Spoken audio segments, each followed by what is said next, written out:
السلام عليكم ورحمة الله. هذا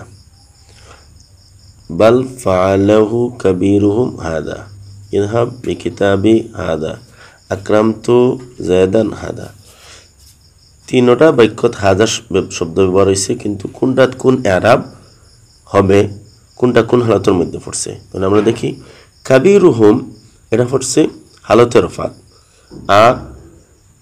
হাদা যেটা এটা কবীরুহুম থেকে বদল হবে তাই কবীরুহুমের যে ইআরাব হবে হাদারও ঠিক তেমনি ইআরাব হবে মানে কবীরুহুম রফা হওয়ার কারণে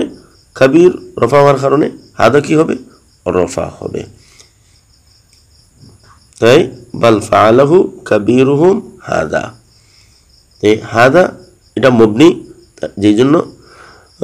তার ইআরাব লুকায়িত আছে লা ইযহাব বিকিতাবি হাদা বা হরফে জার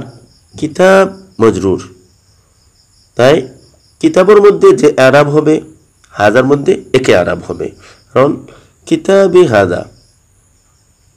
ওলা আকরামতু যায়দান হাদা এখানে যায়দানের মধ্যে নসব হইছে তাই হাদার মধ্যেও কি হবে নসব হবে কারণ যায়দান থেকে হাদা এটা